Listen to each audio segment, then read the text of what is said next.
Dans ce podcast, découvrez le quotidien d'un tribunal correctionnel au plus près de la réalité. Exceptionnellement, l'enregistrement des audiences que vous entendrez a été autorisé. Bienvenue dans Justice en direct. Nous remercions Thierry Lefebvre, vice-président de la Chambre correctionnelle de Nouméa.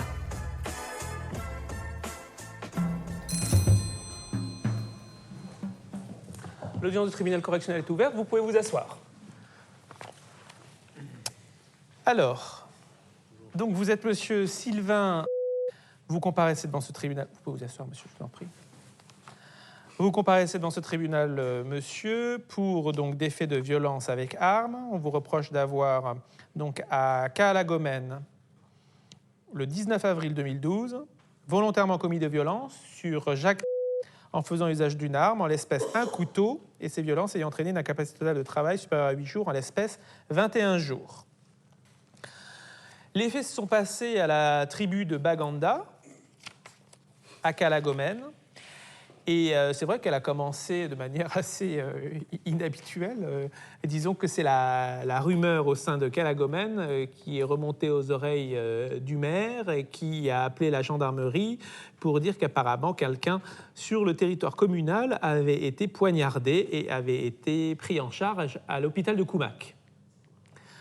Vous avez apparemment donné de plusieurs coups de couteau à votre frère Jacques. Est-ce que c'est votre frère ? Oui. Et les faits se sont passés chez vous. Oui. On constate sur le certificat médical des plaies multiples, des mains, biceps droit, coude droit, cuisse droite, 3 plaies sur l'épaule gauche, dont 2 profondes, et des plaies dans le dos. Vous reconnaissez effectivement avoir donné plusieurs coups de couteau à votre frère. Hein. Et là, évidemment, on a des explications assez extraordinaires et on va comprendre pourquoi. Vous avez expliqué que vous aviez agi par peur, parce que vous pensiez que ce n'était pas votre frère. Vous pensiez que vous étiez en train de vous faire agresser, et même plus qu'agresser.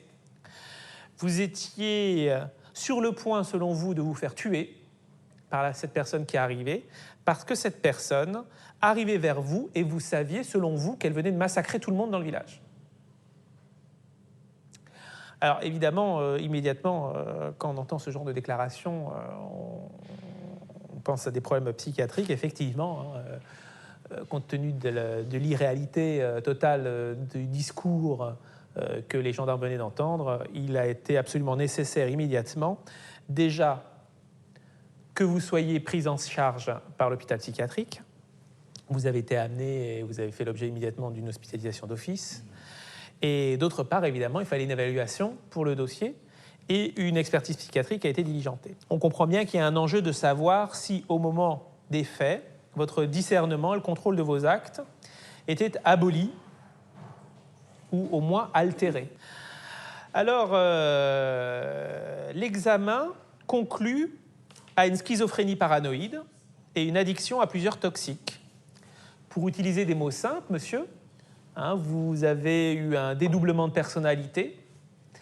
Et le problème, c'est que quand vous avez basculé dans cette autre personnalité, c'était une personnalité où vous étiez particulièrement angoissé, où vous avez l'impression d'être persécuté et que tout le monde vous en voulait. D'accord ? Alors, l'expertise montre que les faits qui se sont produits, le fait que vous ayez donné des coups de couteau sur votre frère, effectivement, était complètement en lien avec cette maladie de schizophrénie paranoïde. Et surtout, c'était quelque chose que vous connaissiez. Hein, vous aviez déjà été traité, on vous avait déjà alerté que vous aviez cette maladie. Hein. Bon, depuis pas très longtemps, ok, mais vous le saviez depuis juillet 2011. Oui. Hein. Un traitement avait été mis en place à l'époque. Et il ressort de l'expertise psychiatrique que vous aviez cessé votre traitement. Hein, évidemment, le principe des traitements psychiatriques, c'est qu'ils imposent une absolue régularité pour être sûr de ne pas retomber dans la maladie. L'expert dit qu'il n'y avait pas d'abolition du discernement ou du contrôle des actes, il y avait en revanche une forte altération de votre discernement et du contrôle de vos actes. Autrement dit, monsieur, pour nous, juges, dans cette histoire, votre responsabilité est très fortement atténuée. d'accord, et il en sera tenu compte. Mais il n'en demeure pas moins que l'expert dit que vous avez quand même une part de responsabilité dans ce qui s'est passé. Hein? Alors déjà, est-ce que vous aviez arrêté votre traitement? Oui, j'avais arrêté. Vous aviez arrêté votre traitement. Est-ce que vous aviez reconsommé de l'alcool? Que de l'alcool seulement. Que de l'alcool, pas de cannabis. Vous aviez complètement arrêté le cannabis? Oui. Et est-ce que vous vous rappelez quand même de ce qui s'est passé avec votre frère? Au tout début, je ne m'en rappelais plus. Je ne m'en rappelais pas. Mais vous vous rappelez avoir donné des coups de couteau quand même? En fait, oui. Oui, vous vous rappelez avoir donné des coups de couteau. Donc il y a quand même une part de responsabilité.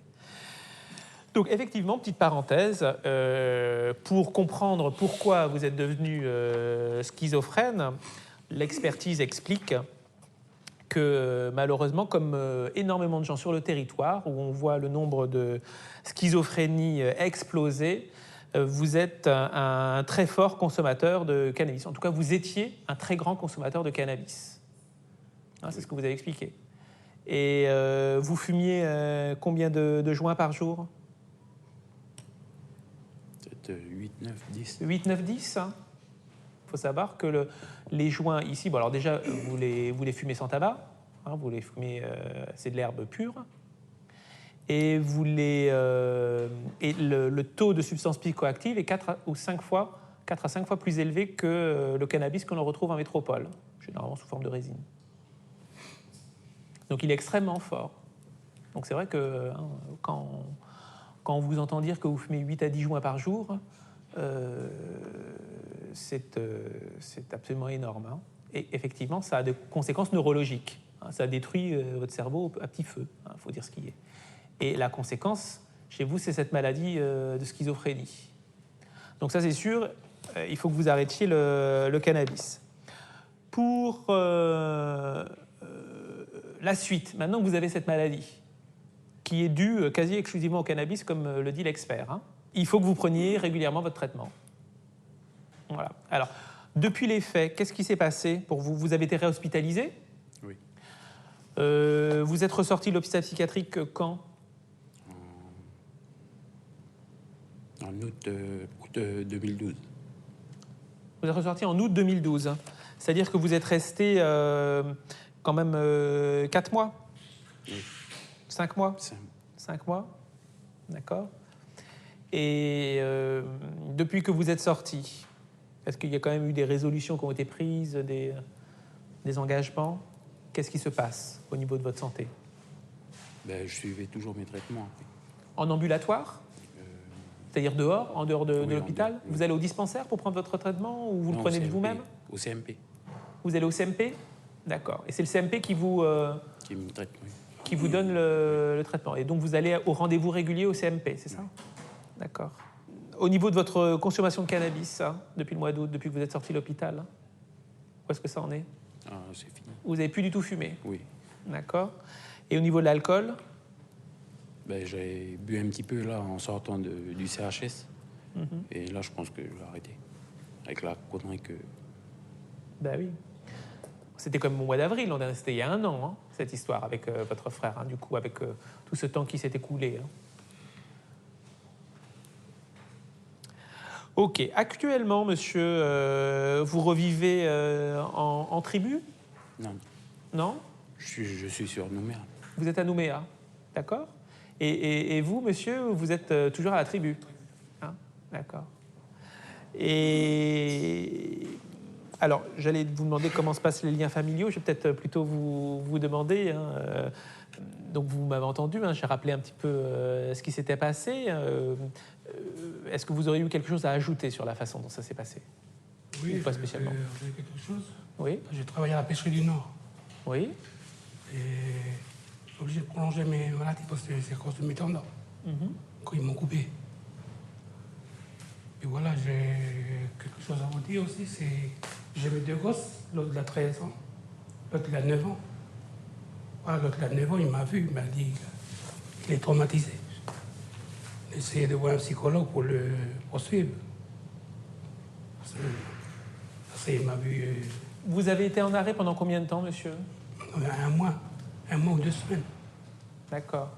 Et là, vous parlez du retentissement sur vos enfants. Alors, j'ai pas vu dans la procédure, ça s'est pas fait en présence de vos enfants. Hein. Oui, c'est d'avoir su a posteriori ce qui vous est arrivé que ça les a traumatisés. Ouais. D'accord. Monsieur dit apparemment qu'il a quitté la tribu, qu'il est venu habiter à Nouméa. Oui. D'accord, c'était une volonté de la famille, c'était une volonté. Oui, c'est ma famille m'en a parlé de ça. Puis personne ne voulait qu'il reste à la tribu. Ouais.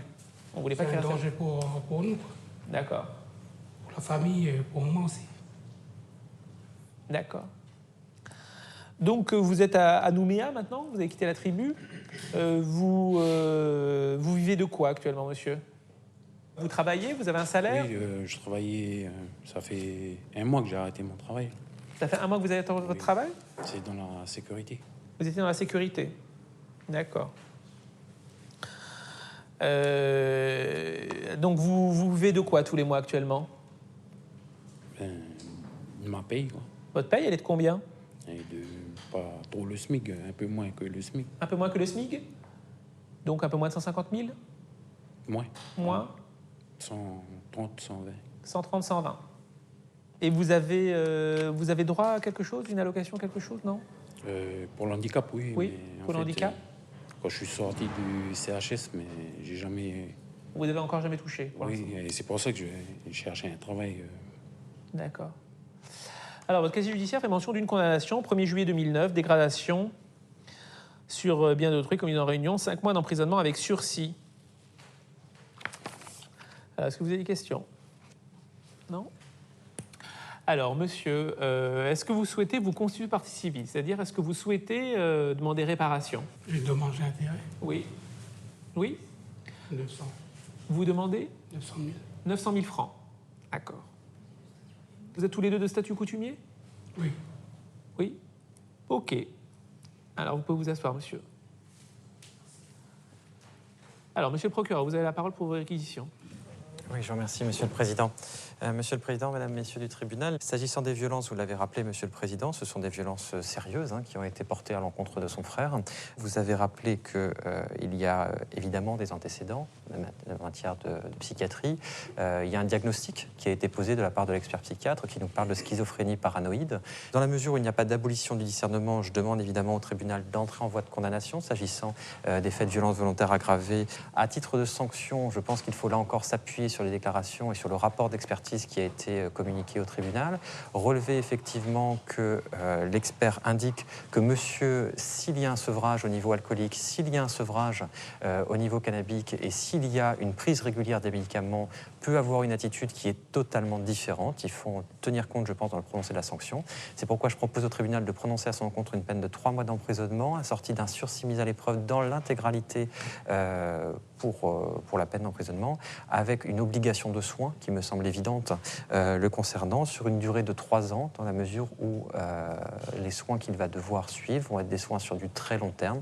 Et je pense qu'il faut aller au maximum du délai du sursis mis à l'épreuve le concernant pour s'assurer au maximum d'une non-réitération, sachant que l'expert a fixé un risque de récidive très important le concernant. Donc la prise de médicaments et l'abstinence totale en matière de stupéfiants et d'alcool est particulièrement importante.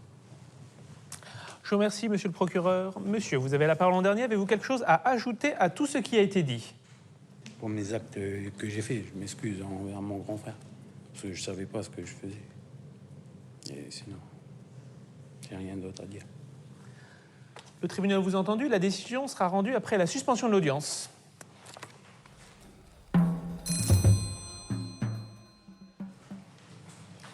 L'audience reprend. Vous pouvez vous asseoir. Délibéré, monsieur Sylvain. Le tribunal, après en avoir délibéré, par jugement contradictoire, vous déclare coupable des faits qui vous sont reprochés et vous condamne en répression à 3 mois d'emprisonnement avec sursis mis à l'épreuve pendant 3 ans, avec obligation de soins. Le tribunal reçoit votre frère Jacques en sa constitution de partie civile, mais le tribunal se déclare incompétent au profit de la chambre coutumière. Alors, cela signifie, monsieur, que vous allez être suivi par le juge de l'application des peines, qui va suivre l'obligation de soins. Donc, bon, c'est des choses que vous faites habituellement, cela, dans le cadre de votre maladie. Sachez que si vous veniez à recommettre des faits, si vous ne respectez pas cette obligation de soins, le sursis pourrait être révoqué et vous pourriez aller 3 mois en prison. Hein? Alors, avancez, monsieur. Bah oui. Hop. Alors, vous signez ici, monsieur. Cette signature, ça veut dire que vous vous engagez à respecter les convocations dans le juge de l'application des peines. Hein. Tout à fait. Alors, vous allez attendre sur le banc et puis on va vous remettre une copie de ce que vous venez de signer. Hein. L'audience est terminée.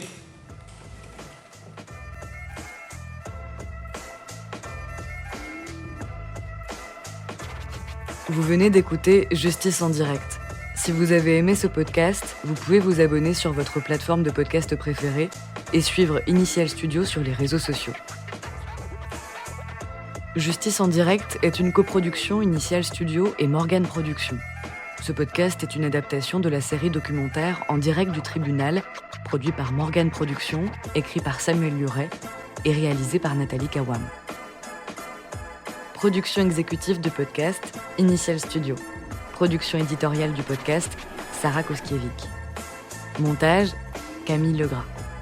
Musique, La Grande Table. Illustration, Paul Grelet. Avec la voix de Pauline Josse.